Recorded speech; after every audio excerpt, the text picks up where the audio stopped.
کیا ماہ رمضان میں لوگ نہیں مرے؟ کیا عید کے دن لوگ نہیں مرتے؟ آئے دن جنازے اٹھ رہے ہیں، ایک دن تیرا اور میرا بھی جنازہ اٹھے گا، قبر میں جانا ہوگا۔ حضرت سعید بن مسیب رضی اللہ تعالیٰ عنہ ارشاد فرماتے ہیں، ایک مرتبہ امیر المومنین حضرت علی المرتضی کرم اللہ تعالی وجہ الکریم کے ہمراہ ہم ایک قبرستان میں آئے۔ حضرت مولا علی کرم اللہ تعالی وجہ الکریم نے بآواز بلند فرمایا، السلام علیکم یا اہل القبور ورحمت اللہ تعالی۔ تم ہمیں اپنا حال سناؤ گے یا ہم تمہیں اپنا حال سنائیں؟ فرماتے ہیں ایک قبر سے آواز آئی، وعلیکم السلام یا امیر المؤمنین، آپ پہلے اپنا حال سنائیں۔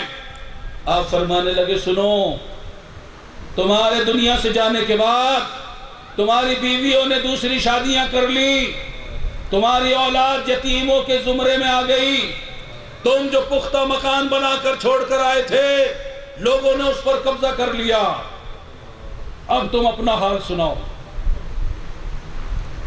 حضرت سعید بن مسیب رضی اللہ تعالیٰ عنہ فرماتے ہیں، قبر سے آواز آئی، یا امیر المؤمنین، کفن پھٹ چکے ہیں، بال بکھر گئے ہیں، کھالیں ادڑ گئی ہیں، آنکھیں رخساروں پر بہہ گئی ہیں، نتنوں کا پانی پیپ بن گیا ہے، جیسا کیا ویسا پایا اور جو چھوڑا اس میں نقصان اٹھایا۔ جاگنا ہے جاگ لے، افلاک کے سایہ تلے، حشر تک سونا پڑے گا، خاک کے سایہ تلے، ہم سفیروں باغ میں ہے کوئی دم کا چہچہا، بلبلیں اڑ جائیں گی، یہ روح بدن سے نکل جائے گی، یہ بہار ختم ہو جائے گی، بلبلیں اڑ جائیں گی، سونا چمن رہ جائے گا، اطلس و کم خواب کی پوشاک پہ نازا نہ ہو، اس تن بے جان پر خاکی کفن رہ جائے گا۔ مرنے کے بعد تجھے اللہ کے دربار میں جانا ہے، مجھے اللہ کے دربار میں جانا ہے۔ آج اگر کسی کو وزیر کے در پر جانا ہو، دفتر میں جانا ہو، وہ رات بھر سو نہیں پاتا، کیسے جاؤں گا، بڑا اہتمام کرتا ہے، تحفے تحائف بھی لیتا ہے۔ اس وزیر کو ایک طرف کرو، بلا تمثیل بات کرو، مجھے اور آپ کو اللہ کے دربار میں لازمی جانا ہے۔ بتاؤ کیا اللہ کے دربار میں جانے پر ہم خوش ہیں؟ حدیث قدسی ہے، اللہ فرماتا جو ہماری ملاقات کو پسند فرماتا ہے ہم اس سے ملنے کو پسند فرماتے ہیں۔ جو اللہ کے دربار میں جانے پہ خوش ہوتا ہے، بتاؤ اللہ کے دربار میں بغیر مرے تو کوئی جا نہیں سکتا، اور موت ہمیں اچھی نہیں لگتی۔ اللہ کے دربار میں نہیں جانا چاہے پسند ہو یا نہ ہو۔ کیا تحفہ لے کر جائیں گے اللہ کے دربار میں؟ نماز قضا کرنے کا تحفہ لے کر جائیں گے، فلمیں ڈراموں کا، گانے باجوں کا، یہود و نصارہ کے فیشن کا، سود رشوت کا، ماں باپ کو ستانے کا، جوا کھیلنے کا، شرابیں پینے کا، فراڈ کرنے کا، لوگوں کے مکانوں پہ قبضہ کرنے کا، پلاٹوں پہ قبضہ کرنے کا، لوگوں کے مال پر قبضہ کرنے کا، قرضہ لے کے ہڑپ کر جانے کا، یہ تحفے لے کر جائیں گے؟ میرا اور آپ کا اللہ ہمیں خبردار کر رہا ہے۔ سورہ حشر، یا ایھا الذین آمنوا اتقوا اللہ، اے نبی کے غلاموں، اے ایمان والو، اللہ سے ڈرو، وَلْتَنْظُرْ نَفْسٌ مَا قَدَّمَتْ لِغَدٍ، اور ہر جان، ہر نفس اور تم میں سے ہر شخص اس بات پر غور کرے، احتساب کرے، جائزہ لے، تفکر کرے، تدبر کرے کہ میرے دربار میں آنے کے لیے اس نے کیا تیاری کی ہے، آگے کیا بھیجا ہے، کون سے اعمال کو ذخیرہ کیا ہے، قیامت کے دن کے لیے کیا تیاری کی ہے۔ واتقوا اللہ، پھر فرماتا اللہ سے ڈرو۔ کیوں ڈرو؟ ان اللہ خبیر بما تعملون، کہ وہ اللہ تمہارے ہر کام کی خبر رکھتا ہے۔ ارے اللہ کی زمین پر رہو، لاکھوں نعمتیں اس سے پاؤ، اس کا رزق کھاؤ، اور اس کی زمین پر اس کی نافرمانیاں کرو، اس کی شریعت کا قانون توڑو۔ آج اگر کوئی دنیا والا تمہیں 2 ٹکے دے دے، تم جی جی کرتے ہوئے اس کے پیچھے بھاگتے ہو، اپنی اولاد کو بھی اس کا غلام بنا دیتے ہو۔ ارے یہ تو اللہ ہے، شہنشاہوں کا شہنشاہ ہے، اس نے کیا کیا تمہیں نہیں دیا، سب کچھ تو دیا ہے، سب کچھ دیا ہے، لیکن آج اسی کی نافرمانیاں، اسی کی شریعت کی خلاف ورزیاں، اسی کے قرآن کی خلاف ورزیاں، اسی کے محبوب کی خلاف ورزیاں، اس کے محبوب کا طریقہ چھوڑ کر اس کے محبوب کے دشمنوں یہود و نصارہ کا فیشن اپناتے ہو، ہندوؤں کی رسمیں اپناتے ہو، اللہ کا قانون توڑتے ہو، غفلت میں پڑے ہوئے ہو۔ کیا تمہیں اللہ سے شرم نہیں آتی؟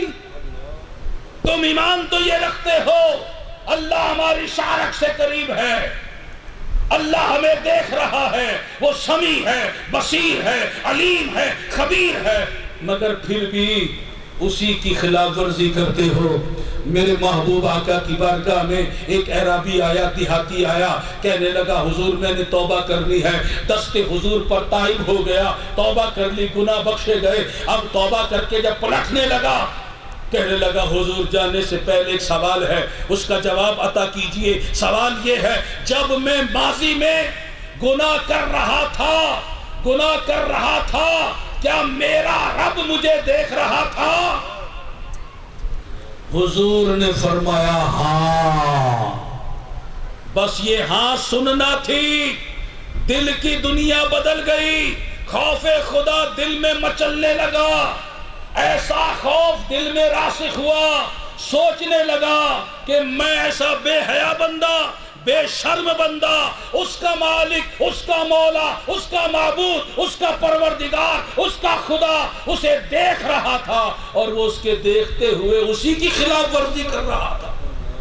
ایسا خوف، ایسی شرم آئی، زمین پر گرا، تڑپا، اور خوف خدا اور شرم خدا میں اس نے جان دی تھی۔ کیا اللہ سے ڈرنا صرف اسی کا حق ہے؟ ہمیں اللہ سے نہیں ڈرنا؟ کب ڈرو گے؟ کیا مرنے کے بعد ڈرو گے؟ مرنے کے بعد تو کافر بھی ڈریں گے۔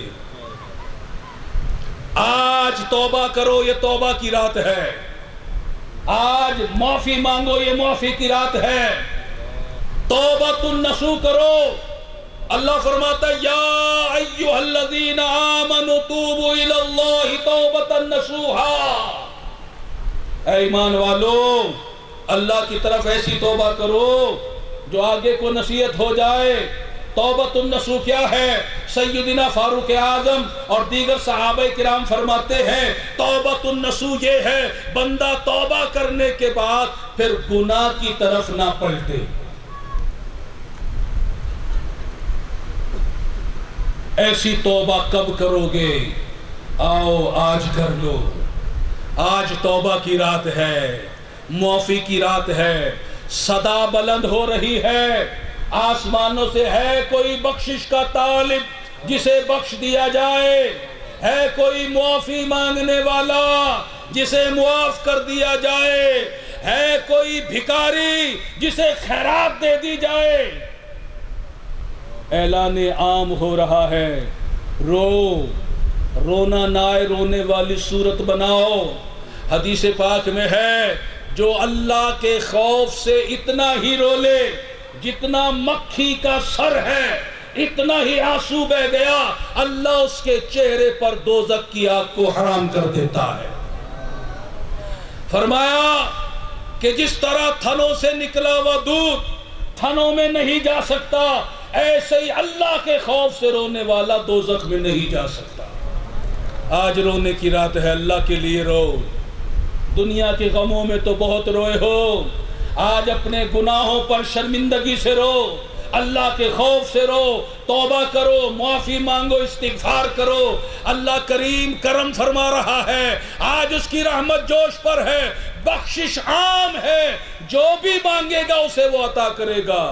ہم تو مائل با کرم ہے، کوئی سائل ہی نہیں، سچی توبہ کرنے والا نہیں، توبۃ النصوح کرنے والا نہیں، اپنے دل سے گناہوں کی لذت نکال کر ہمارے در پر آنے والا نہیں۔ ہم تو مائل با کرم ہیں، کوئی سائل ہی نہیں، راہ دکھلائے کسے، راہ روے منزل ہی نہیں۔ اللہ نے مخلوق کو پیدا کرنے سے 4000 سال پہلے عرش پر یہ لکھ دیا تھا، میں اسے بخشنے والا ہوں جو توبہ کرے، ایمان لائے اور نیک عمل کرے اور ہدایت پر چلے، میں اس کی توبہ قبول کرنے والا ہوں۔ تو آؤ آج اللہ کے حضور توبہ کرتے ہیں، معافی مانگتے ہیں، استغفار کرتے ہیں، بخشش طلب کرتے ہیں۔ آج سب بھائی اپنی جھولیوں کو اللہ کی بارگاہ میں پساریں، رو رو کر گڑ گڑا کر معافی مانگے، ایک ایک گناہ پر معافی مانگے کہ یا اللہ آج کے بعد میں نماز قضا نہیں کروں گا، تیری نمازیں پانچوں پڑھوں گا، روزانہ پڑھوں گا۔ اے اللہ اب فلمیں نہیں دیکھوں گا، ڈرامے نہیں دیکھوں گا، گانے باجے نہیں سنوں گا، کسی غیر عورت کی طرف نگاہ نہیں اٹھاؤں گا، کسی غیر مرد کی طرف عورت نگاہ نہیں اٹھائے گی۔ اے اللہ آج میں تیری بارگاہ میں توبہ کرتا ہوں، میں جوا نہیں کھیلوں گا، شراب نہیں پیوں گا، جھوٹ نہیں بولوں گا، گالیاں نہیں نکالوں گا، غیبت نہیں کروں گا، چغلی نہیں کروں گا، تکبر نہیں کروں گا، حسد نہیں کروں گا، ماں باپ کو نہیں ستاؤں گا۔ ایک ایک گناہ پر آج اللہ کے حضور توبہ کر لو، کامیاب ہو جاؤ گے۔ اور توبہ کرنے کے بعد توبہ پر استقامت ضروری ہے، اور توبہ پر استقامت صرف اللہ کے فضل سے ملتی ہے۔ آج توبہ بھی کرو اور اللہ سے توبہ پر استقامت کی بھیک بھی مانگو۔ توبہ پر استقامت کے لیے ایک بہترین ذریعہ دینی ماحول ہے کہ بندہ دینی ماحول میں جب رہتا ہے، صحبت صالح ترا صالح کنت، اچھوں کی صحبت آدمی کو اچھا بنا دیتی ہے۔ اگر وہ توبہ کرنے کے بعد اللہ کو بھولتا ہے، وہ اچھی صحبت، وہ دینی ماحول اسے پھر اللہ کی یاد دلا دیتا ہے۔ تو اگر ہم چاہتے ہیں کہ توبہ پر استقامت ملے تو دینی ماحول اختیار کرو۔ الحمدللہ تبلیغ اسلامی کا دینی ماحول ہمارے درمیان موجود ہے کہ جس کا نصب العین ہے۔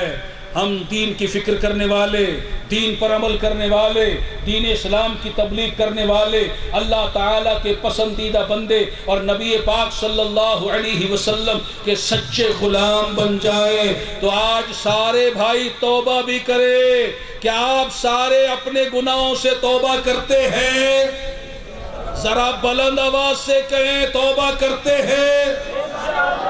تو توبہ پر استقامت کے لیے تبلیغ اسلامی کے ماحول سے وابستہ ہوتے ہیں کہ یہ انشاءاللہ اللہ تبارک و تعالی جل شانہ ہمیں اس بیان کو سمجھنے کی توفیق بخشے اور اپنی بارگاہ میں سچی پکی توبۃ النصوح کرنے کی توفیق عطا فرمائے، اور ہماری توبہ کو آج رات قبول بھی فرما لے، اور ہمیں توبہ پر استقامت بھی بخشے، اور توبہ پر استقامت کے لیے ہمیں تبلیغ اسلامی کا دینی ماحول عطا فرمائے، ہمیں اس سے مکمل وابستگی عطا فرمائے۔